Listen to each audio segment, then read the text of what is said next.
The room was dark, lit only by the flickering hologram of High Chancellor Vorik, his sharp, reptilian features casting long shadows across the station's war room. His voice boomed through the speakers, dripping with condescension. "You have 24 hours to surrender, Commander. Resist, and the Terran Empire will be reduced to ashes." Commander Harris stood motionless, his jaw clenched as the ultimatum repeated on a loop. He could feel the weight of the message pressing down on him. The arrogance of the Galactic Council was suffocating. The room was silent except for the hum of the hologram, but the tension was palpable.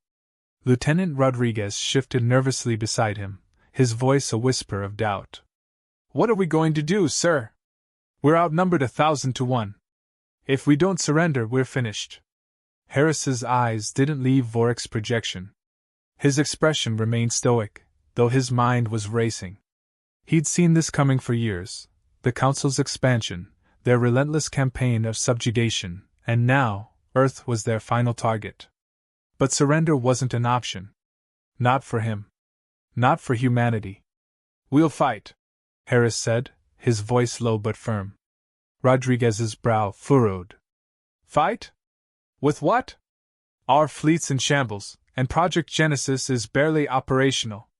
If we gamble on that, we don't have a choice," Harris interrupted, turning to face his lieutenant. "The Council doesn't negotiate. They conquer. We've seen it on dozens of worlds.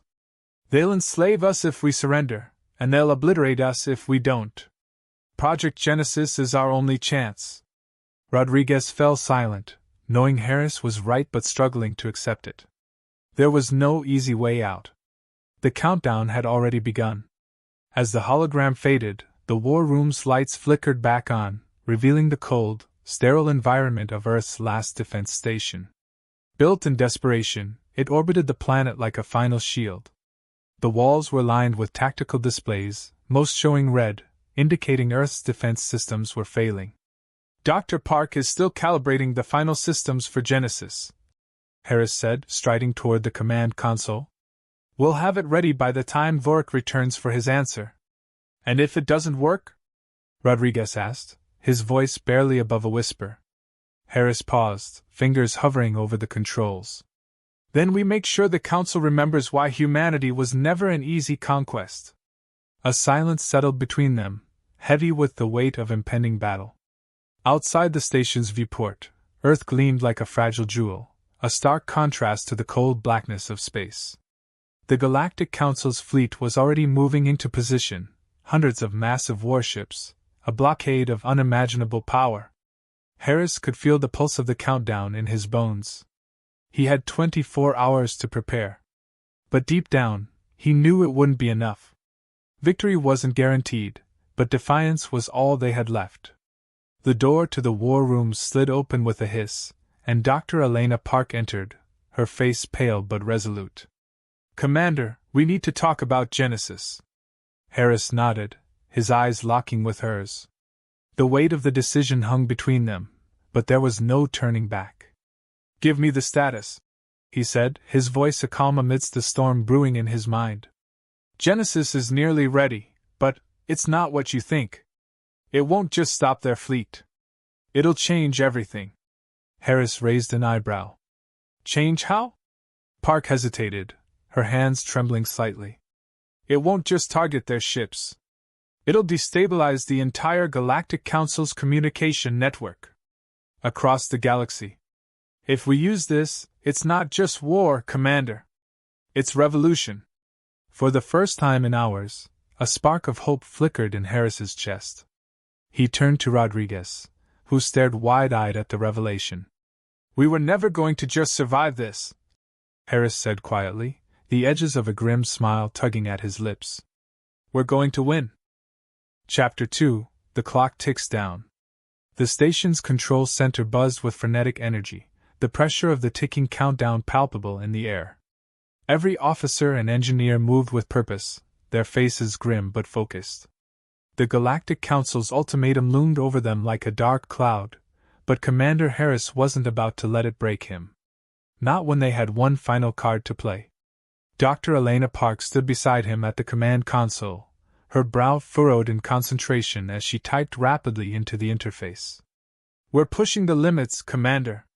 Genesis wasn't designed for this kind of scale. If we overextend, we risk destabilizing more than just the Council's network." Harris kept his gaze on the tactical display. The red dots representing the enemy fleet were inching closer to Earth, a slow but inevitable approach. Each one was a city-sized vessel brimming with soldiers and weapons. His stomach twisted, but he didn't let it show. "We don't have a choice," he replied, his voice steady. "We either cripple them now, or we face extinction. What's the latest on the Council's movements?" Lieutenant Rodriguez leaned over his station, tapping the screen. "The fleet's holding formation, but scouts have confirmed multiple dreadnoughts heading straight for our orbital defense platforms. If they break through there, it's over." Harris nodded, absorbing the information. The odds were impossible, but he'd faced impossible odds before. He couldn't let fear dictate their next move. "Prepare Genesis for deployment," he ordered, locking eyes with Dr. Park. "We're going through with it." She hesitated, biting her lip before giving a slow nod. "Understood. I'll need another hour to finalize the targeting parameters." Harris glanced at the countdown displayed on the main screen. Less than 18 hours remained. Every minute was precious. He didn't have time to second-guess their only shot at survival. The doors to the control center slid open, and a small group of soldiers entered, led by Captain Elisa Wren. Her armor bore the scars of past skirmishes, and her dark eyes were hard as flint. She gave a quick salute to Harris before speaking. "Commander, we're ready to deploy the ground defense units. If the Council tries to land any troops, we'll make sure they regret it." Harris appreciated her confidence, but he knew the ground defenses were a last resort. If it came to that, Earth was already lost. "Hold your position, Captain," he said. "We'll do everything in our power to ensure they don't get that far." Wren's expression softened slightly. She wasn't one for false hope, but she respected Harris enough to follow orders without question. "We'll be ready," she replied before turning to leave. As she exited, Harris exhaled slowly, the weight of responsibility settling heavier on his shoulders. Every decision he made now could spell the difference between survival and annihilation. He couldn't afford to make the wrong call. "Commander, we have another problem," Rodriguez interrupted, his voice tinged with urgency. "There's chatter on the Council's encrypted channels. They've caught wind of Genesis. They're sending in infiltrators, probably to sabotage the project before it launches." Harris clenched his fists. Of course, the Council would try to sabotage their last hope. They wouldn't rely solely on brute force. "Where are they targeting?" Rodriguez tapped a few keys, bringing up a map of the station's lower levels. "We've picked up unusual movement in Sectors 7 and 9, near the Genesis core. If they breach that area, we're finished." Dr. Park's face paled. "We can't let them get close to the core, Commander. The system's delicate. One wrong move, and everything could unravel." Harris weighed his options quickly. Time was already running out, and now they had to deal with a potential internal threat. "Send security teams to lock down the lower levels. I'll lead a squad to the core myself. Rodriguez, keep monitoring the enemy's movements. We need to know the moment they make a move." Rodriguez nodded, his fingers flying across the console as he relayed the orders. Turning to Park, Harris softened his tone. "Elena, focus on Genesis. We're counting on you." She gave him a sharp nod, her resolve returning. "I won't let you down, Commander." With that, Harris made his way toward the armory, his mind racing with the gravity of their situation. The station's corridors were eerily quiet as he walked, the distant hum of machinery the only sound. His thoughts drifted to the families on Earth, the people oblivious to the war being waged above them. They were fighting for more than just survival. They were fighting for freedom, for the right to exist without the Council's oppressive rule. Harris had seen what the Council did to worlds that resisted. He wasn't about to let Earth become another casualty of their tyranny. As he geared up, strapping on his tactical armor and holstering his plasma rifle, Harris felt the weight of his responsibility settle over him like a lead blanket. The countdown was ticking, and their enemies were closing in from all sides. But they still had a chance. They still had Genesis. With renewed determination, he set off toward the lower levels, ready to confront whatever, or whoever, dared stand in their way. The corridor leading to the Genesis core was dimly lit, the only illumination coming from the occasional flicker of malfunctioning lights. Commander Harris and his team moved stealthily, their footsteps muffled by the thick, metallic flooring. Tension crackled in the air, palpable and oppressive. As they approached the designated checkpoint, Harris signaled for them to halt. He crouched behind a maintenance panel, peering around the corner. His breath was steady, but his mind raced, calculating their next move. A faint sound of static and muffled voices drifted from the corridor ahead. "Captain Wren, status report," Harris whispered into his comm, his voice barely audible. "Sir, security teams are in position," Wren's voice crackled through the earpiece. "We've secured the perimeter around the core, but we've picked up intruder signals. They're getting closer." Harris's jaw tightened. The infiltrators were closing in faster than expected. "Hold your position. We're moving forward to intercept." He turned to his team, Sergeant Cole, a grizzled veteran with a reputation for tactical brilliance, and Specialist Lee, a tech expert with quick reflexes. Both were armed and ready, their faces set with grim determination. "Remember, our priority is to secure the Genesis core," Harris said. "These intruders are here to sabotage it. We can't let them succeed." Cole nodded, his gaze focused. "Understood, Commander. We'll take them down." Harris signaled for them to move, advancing with careful steps. The corridor was a maze of pipes and utility access panels, the scent of ozone and machinery sharp in the air. Harris could hear the intruders now, their voices were low and urgent. As they rounded the corner, Harris saw the intruders. They were clad in dark, sleek armor that shimmered with a faint, violet hue, likely equipped with stealth technology. Two of them were crouched by a maintenance hatch, working on bypassing the security lock. "Hold your fire," Harris commanded. "We need to take them out silently." Cole and Lee took position on either side of the corridor, their weapons at the ready. Harris drew his sidearm, its cold metal reassuring in his grip. He moved closer, his pulse quickening with the anticipation of confrontation.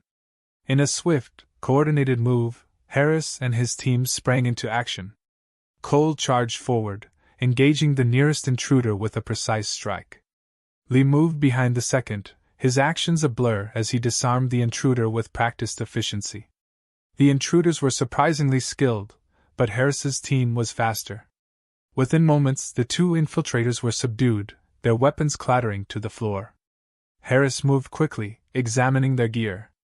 "They're using advanced disruptor technology," Lee noted, his eyes scanning the equipment. "They were trying to hack the core's access points." Harris grunted in agreement. "We need to make sure there aren't more of them. Let's secure the hatch." As they worked to secure the maintenance hatch, the corridor's lights flickered again, casting long, jittery shadows. The hum of the station's machinery seemed louder, more insistent. Harris's mind was focused on the task at hand, but he couldn't shake the feeling of being watched. "Commander, we've got movement," Wren's voice crackled again. "We've detected more intruders in Sector 9. They're heading your way." Harris's heart raced. They had to move quickly. "Understood. We're heading to the core now. Keep me updated on the situation." He turned to his team.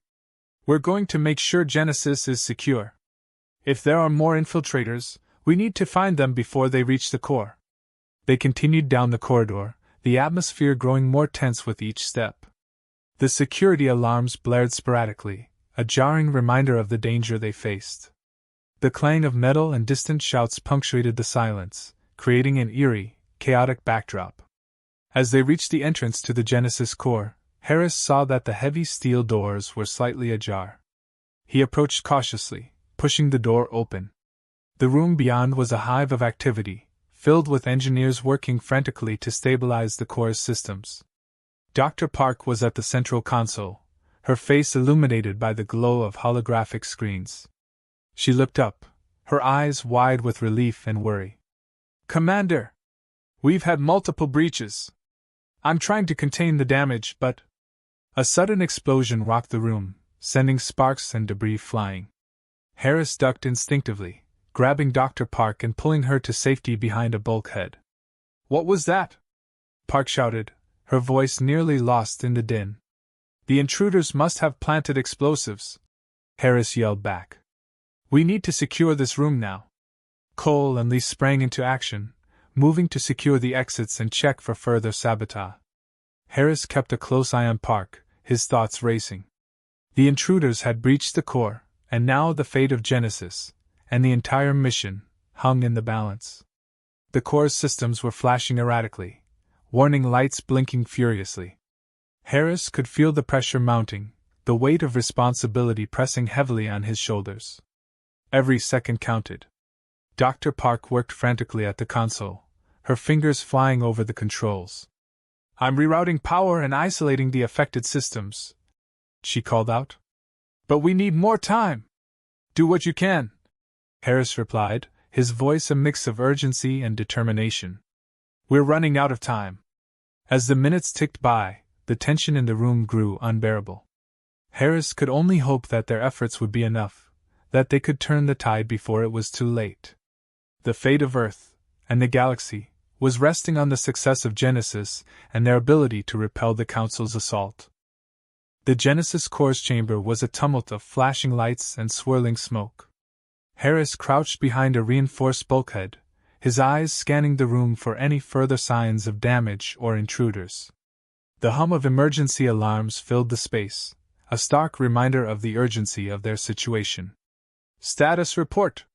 Harris barked into his comm as Dr. Park continued to work frenetically at the control console. The rerouting is almost complete, Park shouted back, her voice strained. But the damage is more severe than we anticipated. The core is unstable, and we've lost critical systems. I need more time to stabilize it. Time is something we don't have, Harris replied, his gaze fixed on the heavy steel door leading to the core's access tunnel. The door's metal was scorched and warped, evidence of the blast that had rocked the room. He could hear the faint, rhythmic clang of heavy footsteps approaching.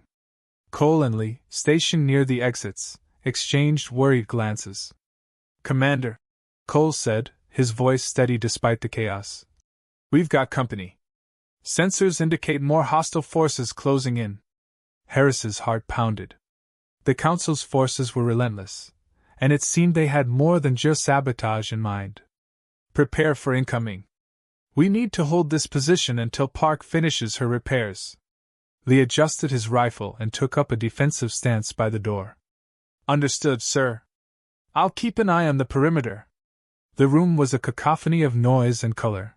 The red emergency lights bathed everything in an urgent hue, and the acrid smell of burning circuitry mingled with the ozone from the damaged systems. Harris could feel the weight of every second ticking by, each one pushing them closer to a potential catastrophe. Dr. Park's face was flushed with exertion. Commander, if we don't get the stabilizers back online, the core could breach. That would be catastrophic for the station and Earth. Harris's gaze softened momentarily.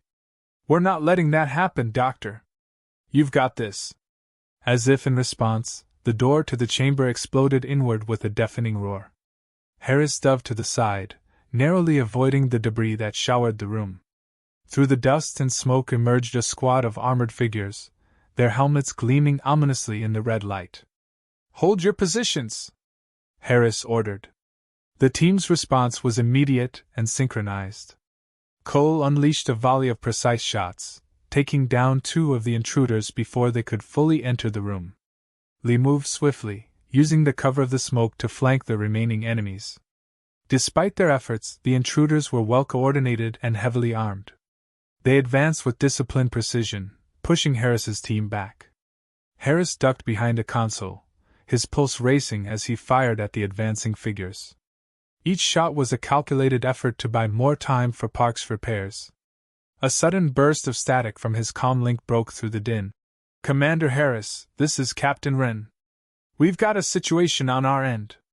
The Council has deployed reinforcements. We're outnumbered and struggling to hold them off. Hold on, run! Harris shouted back.